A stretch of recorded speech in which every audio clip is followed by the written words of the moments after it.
Kāds ir jūsu redzējums par to labāko veidu, kā sasniegt un izglītot sievietes par krūts vēža skrīninga nozīmi, īpaši no varbūt tādiem lielākiem centriem, varbūt tālākos reģionos, kur tas bukletiņš varbūt līdz tai pastkastei vai kādai pašvaldībai varbūt ne tik vienkārši aizkļūst. Kā jūs teiktu, kas ir tie labākie veidi, kā sasniegt sievietes? Jā, paldies, ka beidzot tiku pie mikrofona. Paldies par pacietību.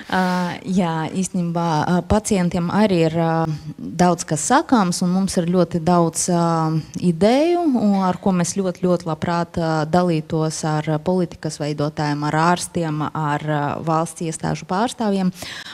Kad mūs aicina uz dialogu, mēs vienmēr to daram, un šobrīd mums arī ir tāda iespēja, cerams, ka vismaz kaut kādas domas liksies saistošas, jo gatavojoties šim pasākumam, mēs arī bijām veikuši tādu nelielu aptauju par to, vai sievietes vispār apmeklē, veic skriningu, reaģē uz uzaicinājumiem vai vispār saņem tas vēstules, un kādi būtu galvenie iemesli, kāpēc neapmeklē, vai kādi būtu galvenie motivējuši faktori.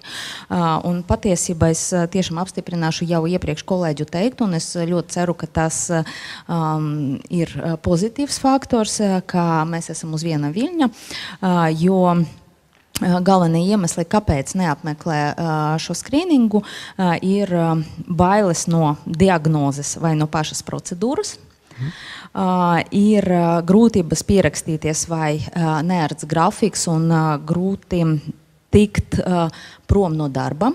Īstenībā viens no arī tādiem ļoti svarīgiem kritērijiem, par ko mēs vienmēr aizdomājamies, ir tas, lai būtu nepieciešams darba devēja atbalsts vai kaut kāds regulējums valsts līmenī, lai sievietes varētu tikt darba laikā uz izmeklējumu.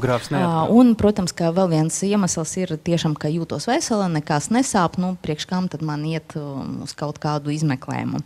Bet es domāju, ka ļoti svarīgi ir mainīt to paradigmu, ka ļoti svarīgi skrīninga laika nevis izcelt tos noķerto vēža gadījumus, bet tieši slāvēt un lielīt tos rezultātus, ka tiešām nav atklāts vēzis, ka sievietes ir veselas. Un ka vispār ir atnākuši. Ka vispār ir atnākuši, ka vispār malcīši, vai ne? Un tad tas ir pirmam kārtam apzinīgas, otram kārtam tikušas, atrada laiku, un arī komunikācijā ar ārstu ir ļoti liela nozīme, jo tiešām pacientas ļoti slāve ģimenes ārstus, ļoti slāve speciālistus, ar kuriem viņa sadarbojas.